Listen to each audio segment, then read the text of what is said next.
permite compartir esta palabra. Le bendecimos y le pedimos al Señor que su vida espiritual y material sea bendecida de una manera abundante. Que la gracia de nuestro Señor Jesucristo le acompañe siempre y que nuestra fe y nuestra esperanza en Él siempre sea una fe inquebrantable, una fe que nosotros hemos depositado en Él porque sabemos que Él es omnipotente, porque Él todo lo puede, y nosotros sus hijos debemos de tener fe en Él para poder recibir lo que Él ha prometido que nosotros vamos a recibir si tenemos fe. Así que vamos a poner todo esto en las manos del Señor para que nuestra vida sea bendecida con su palabra, sea fortalecida nuestra vida y nuestra fe sea aumentada en el nombre de Jesús. Oremos. Señor, te damos gracias en esta oportunidad porque tú nos permites una vez más acercarnos a ti. Gracias, Dios, porque en tu infinita misericordia, a través de estos hombres, como se les conoce, héroes de la fe, nuestra vida espiritual, nuestra vida cristiana puede ser afirmada, puede ser consolidada, puede ser fortalecida y podamos tener el crecimiento espiritual que necesitamos como hijos de Dios para poder enfrentar todas las contingencias en cada día, en cada momento. Por eso, Señor, te dejamos este tiempo para que seas tú el que bendigas grandemente a tus hijos y a tus hijas en esta mañana. En el poderoso nombre de Cristo Jesús. Amén y amén. Muy bien. En esta oportunidad vamos a hablar de un hombre que en la Biblia lo podemos estudiar como un hombre de mucho valor, de mucha fe, un hombre con determinación, un hombre que adoraba y alababa a Dios y en lo profundo de su corazón era un hombre que amaba a Dios. La Biblia lo describe, es más, Dios dice que era un hombre conforme a su corazón, pero no era un hombre perfecto, no era un hombre que no podía pecar, sino que era un hombre sujeto a pasiones, sujeto a tentaciones.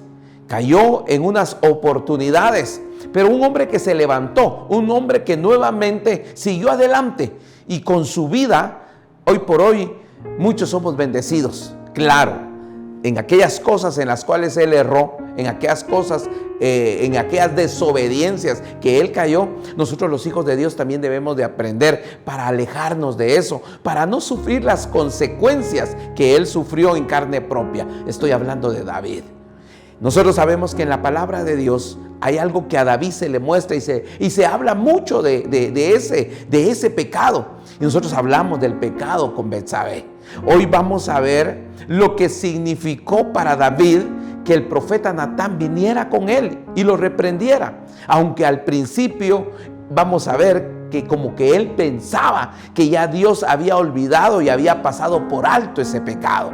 Pero ustedes saben que Dios es justo. Dios no puede pasar por alto nuestros pecados. Si nosotros no nos arrepentimos, sabemos que vamos a sufrir consecuencias. Pero cuando nosotros, dice la palabra, venimos, nos arrepentimos, nos apartamos del pecado, alcanzamos misericordia. La misericordia de Dios nos va a alcanzar, nos va a restaurar y vamos a comenzar a seguir caminando en nuestra vida cristiana como que no haya pasado nada. ¿Por qué? Porque el Señor perdona, el Señor restaura lo que el enemigo no puede hacer. Muy bien, entonces, fíjense que en la vida de David, cuando hablamos con Betsabé, sabemos de que él comete adulterio con Betsabé. Y cuando él comete adulterio con Betsabé, la consecuencia de eso es que Betsabé comienza dentro de su vientre a crecer un bebé, es decir, queda embarazada.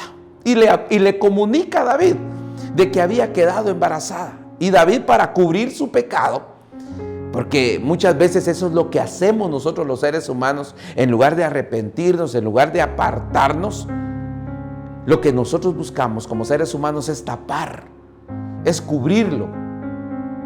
Entonces David tiene una idea, y la idea es que el esposo de ella era Urías, y Urías se encontraba en la guerra, y lo manda a traer para que venga y llegue a su casa y pueda tener relaciones con Betsabé. Pero sabemos la historia que Urías no hace eso, sino que cuando David lo manda a descansar a su casa, en su día de franco, él se queda en el patio del palacio, porque él recuerda de que sus soldados están en la batalla. ¿Y cómo era que él iba a ir a su casa a a meterse en los deleites de su vida. Entonces no va a su casa y le dicen a David: David, tu siervo Urías no fue a su casa. Y entonces no había ocasión para decir de Betsabé, de parte de Betsabé, de que en esa su relación que iban a tener esa noche, ella había quedado esperando un bebé. Entonces David le dice que no se regrese a la guerra, sino que se quede un día más, pero en esa oportunidad lo embriaga.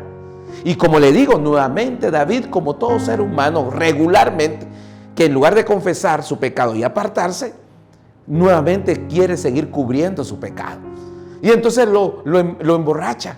Pero nuevamente, Urías, un hombre muy fiel, un hombre responsable, un hombre que reconocía la situación de sus soldados, y él tampoco decidió ir a su casa a tener deleite con su mujer.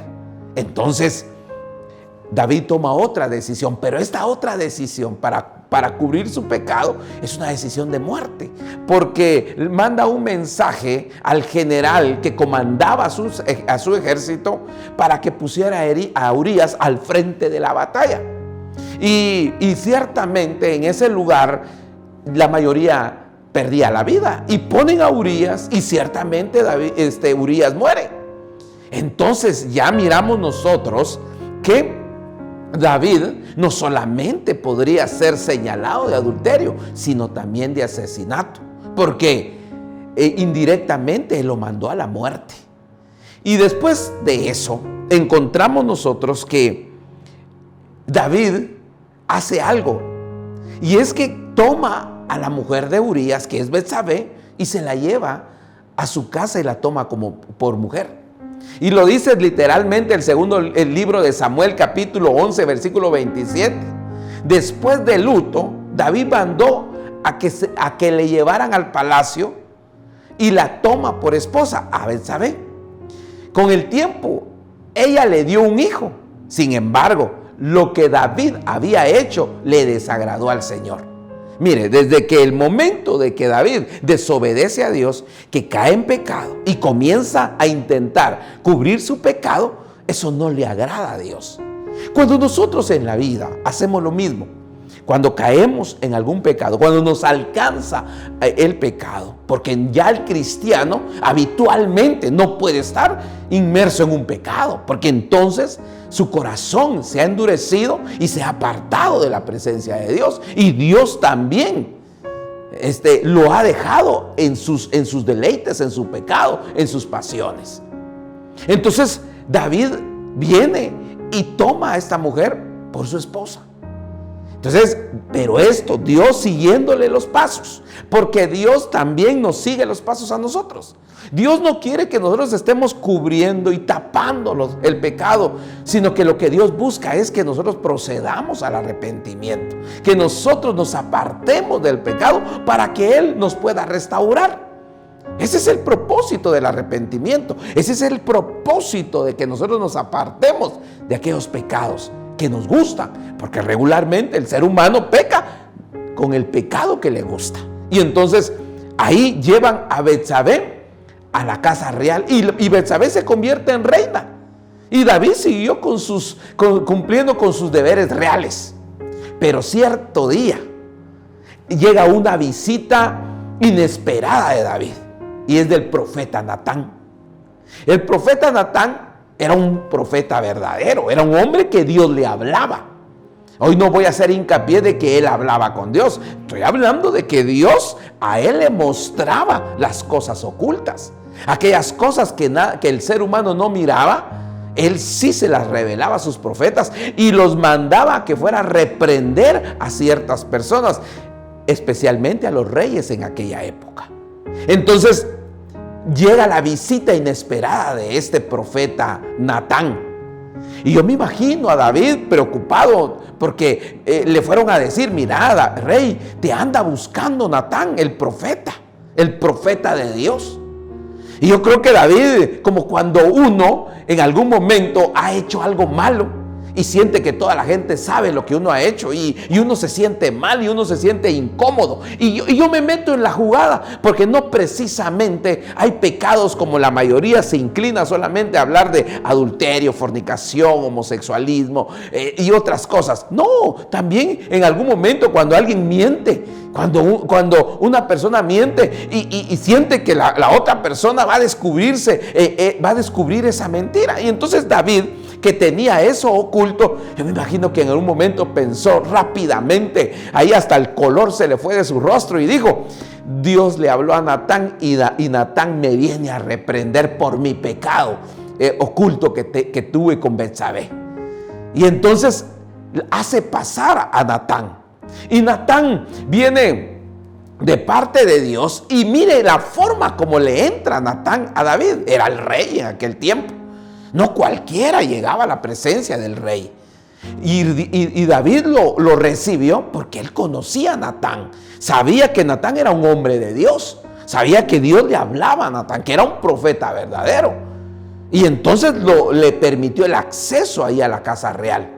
Y entonces viene Natán y se le acerca y le dice y le comienza a decir, porque me imagino que el rey le permite que exponga cuál es el motivo, porque me imagino que Natán también le dijo: mira, díganle al rey que lo que yo le traigo es de vida o muerte. Y porque así era, porque el pecado de David, la consecuencia de ella, vamos a ver más adelante, era de muerte, pero Dios le perdona la vida. Entonces viene y le dice Natán: fíjate, rey, que hay un hombre rico que lo vinieron a visitar unos amigos y él los quiso agradar haciendo para ellos un banquete, y él, teniendo muchos corderos, le quitó la corderita a un hombre pobre que solamente tenía una. La quitó y la preparó para darle a sus amigos. Y la Biblia dice de que David comenzó a enojarse por lo que le estaban relatando. Y entonces yo digo que David también ahí se dio cuenta que a él no lo venían a encarar por la forma como le entró ahí Natán.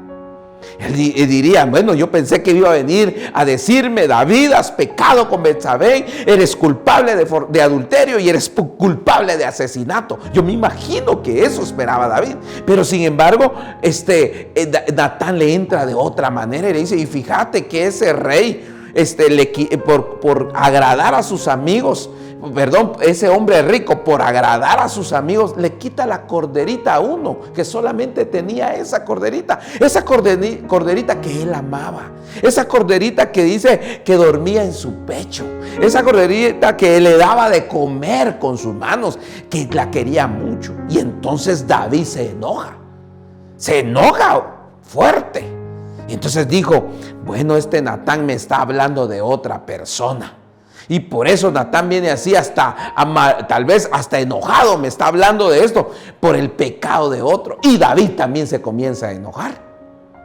Y entonces, ¿hacia dónde voy en esta mañana? Muchas veces nosotros nos enojamos con el pecado de los demás. Porque hasta este punto David no sabía que estaban hablando de él. David pensó que era otra persona, el que había sido egoísta, el que había sido injusto, el que había sido malo, el que había robado era otro, no era él. Y entonces dijo: el tal es digno de muerte. Eso dijo David. Se enojó, era el rey. Él tenía la potestad en sus manos de dar vida y de dar muerte a quien él quería. Sabemos que David era un hombre justo y no utilizaba su poder de una manera irracional. No, David tenía sus atributos. Lastimosamente, hoy se relata esto por ese pecado, esa desobediencia de él. Entonces viene David y se enoja. Y le digo, muchas veces nosotros nos enojamos por el pecado, tal vez del amigo, de la amiga, tal vez del esposo, de la esposa, y no nos damos cuenta que nosotros estamos muchas veces peores que la otra persona. Y nos pasa las de David. comenzamos a ver la paja del ojo ajeno y no miramos la viga de nuestro propio ojo. Somos muy buenos a murmurar lo malo de la otra persona. Somos muy ávidos en señalar el pecado de los demás y no nos damos cuenta. Y eso le pasó a David. Según David, estaban hablando de otra persona, no de él. Y entonces David, me imagino, también le dice: te prometo, Natán, que este va a pagar 4 veces más de lo que se robó. Y entonces a esto, Natán, ¿quién es ese hombre? ¿Quién es ese hombre rico que hizo esta injusticia? Y entonces Natán le dice: ese hombre, ciertamente ese hombre eres tú, le dijo, por cuanto tomaste la mujer de tu siervo Urías. Y entonces ahí miramos nosotros que la palabra del Señor, cuando viene a la vida de David y le dice: ciertamente, el dedo se levanta en contra de David y le dice: ciertamente ese hombre eres tú, por cuanto tomaste la mujer de tu siervo Urías. Pero dice Dios que no vas a morir. Por eso le digo, ese pecado era de muerte. Pero dice Dios que no vas a morir, pero el hijo que nazca, él sí va a morir.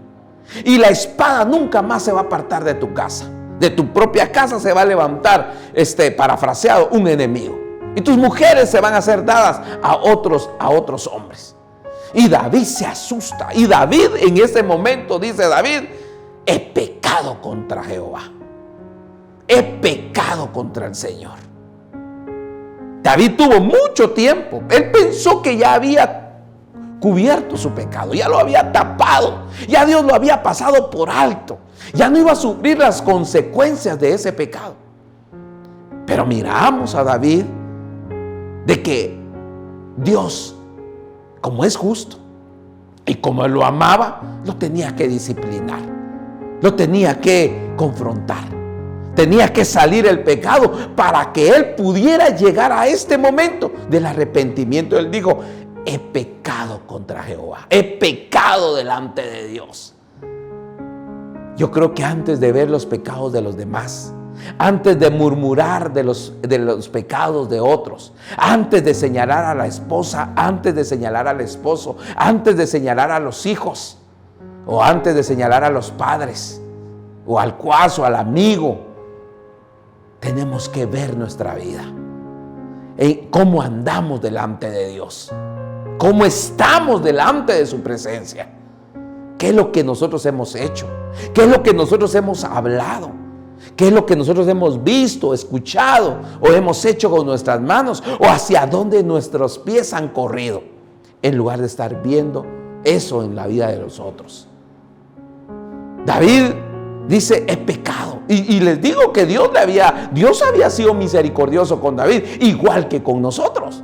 David por lo menos acá había tenido más de 3 años para arrepentirse. Eso de que adulteró, eso de que mandó a traer a Urías, eso de que ella quedó embarazada, por lo menos el bebé 9 meses en su vientre, el niño ya había nacido, el niño ya caminaba, después murió. En eso pasó. ¿Cuánto camina un niño? Un niño camina no menos de 9 en adelante meses, o bueno, hay unos que son bien fibrudos, ¿verdad? Eso sí, camina más rapidito, pero la mayoría más de 1 año. Entonces, él tuvo un tiempo para arrepentirse, pero no lo hizo. Tuvo que presentar este momento de confrontación para que él dijera: he pecado. Yo creo que no debemos de esperar nosotros ser confrontados, sufrir las consecuencias del pecado muchas veces que cometemos, sino que si hay alguien en algún momento se encuentra en una falta, se encuentra en un pecado, hoy es el tiempo de pedirle perdón al Señor. Dios es un Dios que perdona, Dios es un Dios que tiene misericordia. Y lo que Él no quiere es que nosotros estemos agregando pecado a nuestro pecado, que nosotros estemos queriendo taparlo y taparlo, por estar viendo el pecado de los demás, por estar juzgando a los demás, por estar viendo la paja del ojo ajeno. No fuimos llamados a ser jueces, fuimos llamados a escudriñar nuestros corazones y ver nuestros propios errores. Este es un punto bien importante para la bendición nuestra como hijos de Dios. Dios no quiere que nosotros fracasemos. Dios no quiere que nosotros caigamos en desgracia. Dios no quiere que perdamos nuestro matrimonio, nuestra familia, nuestro trabajo. Dios no quiere que perdamos tal vez una buena amistad por estar viendo sus errores, por estar viendo lo malo de ellos. Dios quiere que miremos nuestra vida, que vengamos como David. David se aterrorizó, David se asustó cuando le dijeron: David, lo que has hecho no le agrada a Dios. David, eso no es bueno. David, te llevaste a la mujer de tu siervo Urías. David, esto tiene una consecuencia. Y dice la palabra que David clamó al Señor después de haber dicho: he pecado contra Dios. Dice la palabra en el Salmo 51, verso 3, 10 y 11. Oh Dios, dice David acá, reconozco mis rebeliones y mi pecado está siempre delante de mí. Crea en mí, oh Dios, un corazón limpio y renueva un espíritu recto dentro de mí.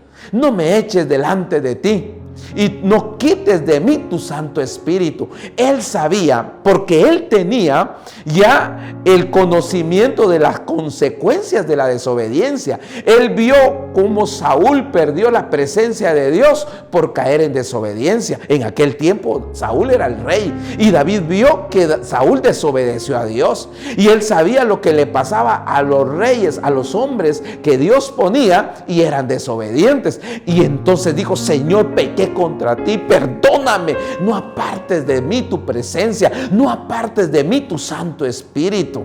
¿Por qué? Porque él le dio valor a la presencia del Señor. Amados hermanos, cuidemos la presencia de Dios en nuestras vidas. Cuidemos lo que Dios ha puesto sobre nosotros y lo que ha permitido que esté dentro de nosotros, que es su Espíritu Santo. No lo contristemos. Que la presencia de Dios permanezca en nosotros.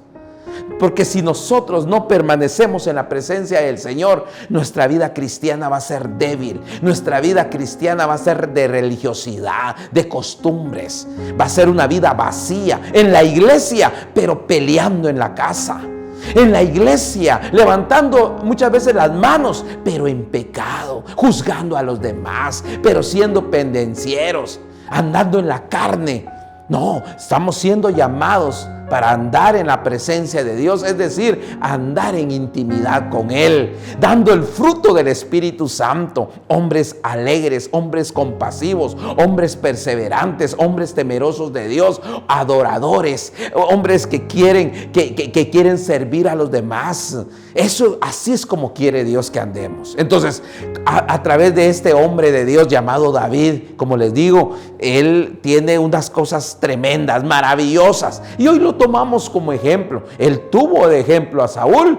Hoy nosotros también tenemos de ejemplo a Saúl si nosotros caemos en desobediencia, pero tenemos el ejemplo de David, que se arrepintió y que se apartó de su pecado. Le pidió perdón a Dios y se apartó de su pecado. Entonces, lo mismo hoy debemos de aprender nosotros, de aprender de las consecuencias que sufrió Saúl en que desobedeció a Dios y no se arrepintió, y en cómo actuó David, que fue diferente porque él desobedeció a Dios, pero se arrepintió y se apartó de eso. Hoy nosotros estamos llamados a eso, si queremos tener la bendición de Dios. Amados hermanos, estamos en el primer día de la semana. Disfrutemos esta semana y empecemos bien. Tal vez tuvimos una semana pasada donde tal vez te alcanzó el pecado, tal vez caíste en una tentación y te sientes mal. Es el tiempo del arrepentimiento. Quítale esa acusación al enemigo. Quítale ese poder que tiene sobre tu vida, que te hace sentir mal y que te dice: no sirves, no puedes, mejor ya no busques a Dios, mejor ya no leas la Biblia, mejor ya no ores, ya no te congregues. No, es el tiempo de arrepentirse, reconocer, arrepentirse, pedir perdón y apartarse para poder alcanzar la misericordia de Dios.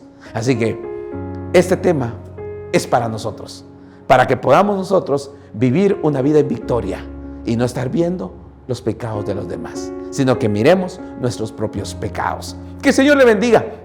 Oremos y lo dejo en las manos de Dios para que podamos seguir nosotros siempre aprendiendo de ella, para que podamos vivir en plenitud. Padre, en el nombre de Jesús, me acerco a ti, Señor, para orar por la vida de cada uno de tus hijos y de tus hijas, que hoy exponemos nuestro espíritu, nuestra alma, Padre, para recibir tu palabra, para que nuestra fe aumente, para aprender de lo que te gusta y no te gusta, Señor, para que podamos ser obedientes a tu palabra.